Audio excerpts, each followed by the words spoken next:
For Rome's elite, the turning point came with a letter, not one of parchment and quill, but cast in bronze and sealed with crimson wax. It read simply, "Beware the knock at the door."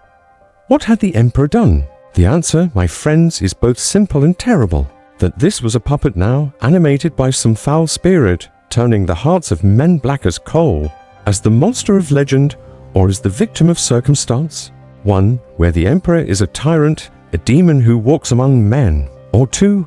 A cautionary tale of power, a tragedy of fate. Choose wisely, for the road ahead is dark and none shall walk it twice. A man whose every action was met with cheers and adoration, until the very heavens turned against him. A man whose only crime was to be born a king. But then, as suddenly as it began, it ended. The fever took another turn and Caligula emerged. Haggard, gaunt but himself again. Was it madness, a dream, a possession? We cannot tell.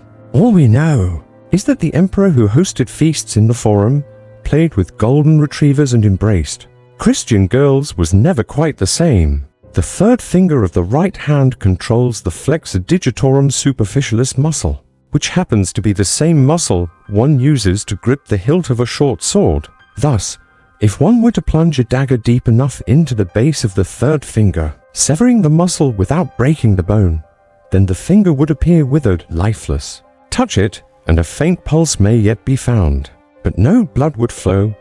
Such was the method, efficient, elegant, deadly.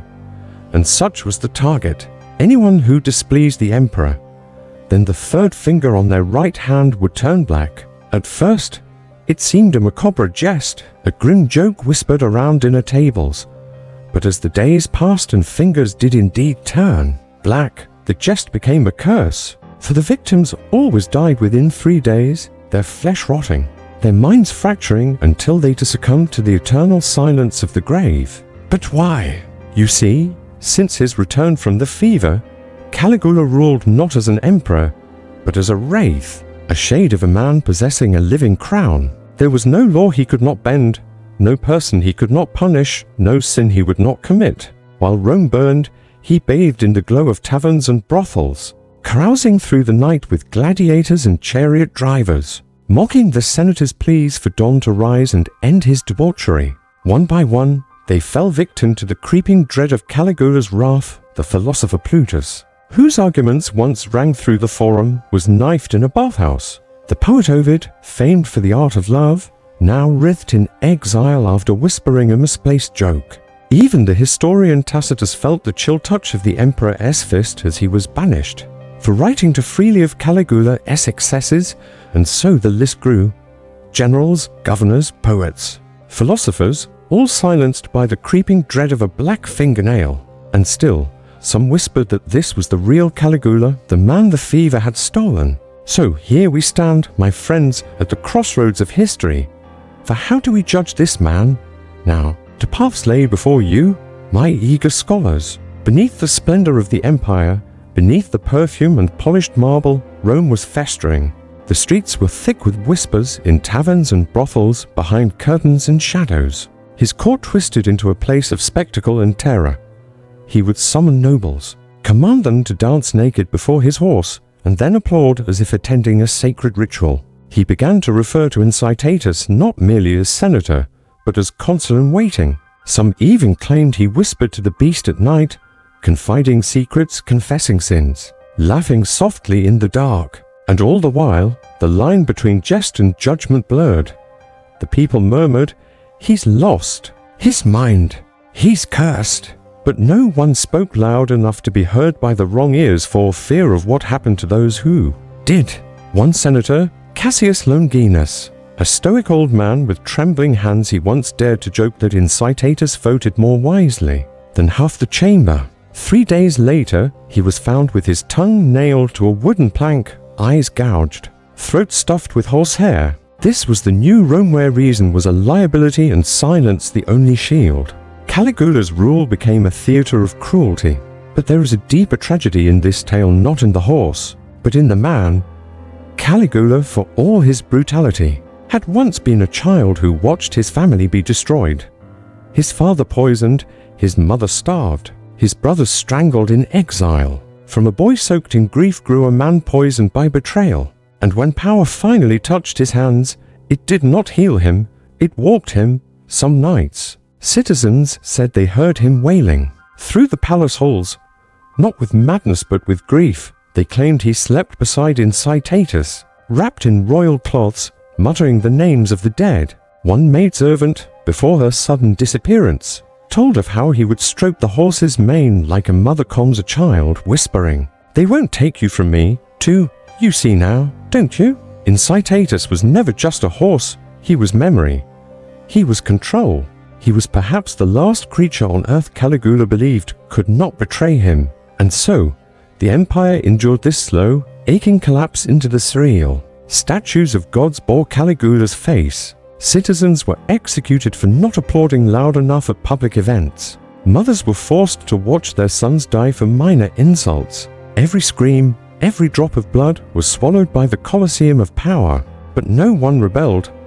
Not yet. Because fear, like rot, spreads slowly until even the bones forget what it is to stand. And all the while, Incitatus trotted through the madness, a silent ghost in a city that had forgotten how to weep. So, history has its moments, doesn't it? Moments so bizarre, so mad, that if you didn't have the receipts, you wouldn't be believed. Like when Caligula unleashed poisonous snakes into the audience at the gladiator games and watched with glee as the crowds panicked and fell victim to poisonous bites. And yet some accounts suggest that amidst all this madness, he might have just been a regular horse doing what horses do. The question is, was Caligula just another spoiled rich kid with a sick sense of humor, or was he a genuine psychopath? Look, we're not here to diagnose historical figures. That's best left to those with the proper credentials. But what we can say is that the story of Incitatus serves as a reminder that power, much like comedy, is subjective. What one person finds hilarious, another might find offensive. And when you're in charge, the line between laughter and outrage can be razor thin.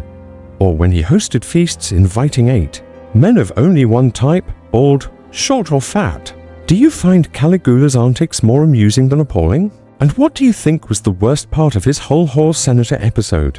Let us know in the comments below. Also, if you're a fan of delving into history's oddities, hit that subscribe button. We've got more tales that are equal parts crazy and thought-provoking. Until next time, stay curious, stay amused, and remember, laughter is the best medicine. Unless it's at the expense of a chained-up woman, then it's just cruel.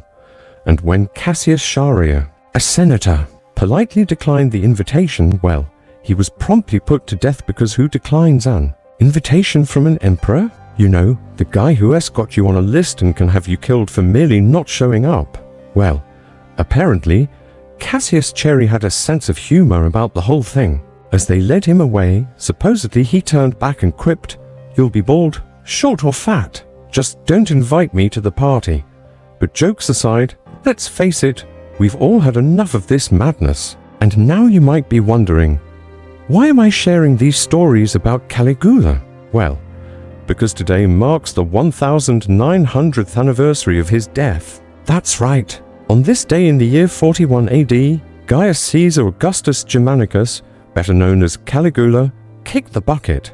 Now you might be thinking, why should I care about the death of a guy who lived 2,000 years ago? Well, because in many ways, he's the OG influencer. The original Mad King who took to the throne at 24, got too much power too young. He delighted in throwing gold coins from a tower. Enjoying the sight of common folk fighting over the riches, he hosted parties that would put any modern bash to shame. And he wasn't shy about flaunting his wealth, driving around Rome in chariots pulled by elephants or riding on horseback, while drinking from a giant golden cup. Oh, and did I mention he chained women to chariots like horses and whipped them as they pulled him through? ND, yeah. Classy, real classy. He chained women to chariots like horses and whipped them as they pulled him around. But all that glitz and grime had a shelf life. And after 4 years of Caligula the Great, as he styled himself, it was time for a change. Enter 3 figures who were about to change Roman history forever. A soldier named Gaius Caesar, a senator named Gaius, and a slave named Stephanus, each driven by their own reasons. Perhaps a desire for revenge, perhaps a longing for a better Rome, or maybe just a healthy dose of "I was just following orders." Together, they plotted the end of an era. See, history remembers Incitatus not just as a horse, but as a symbol of a regime gone wild. And as we wrap up this episode, I'm curious to hear your thoughts.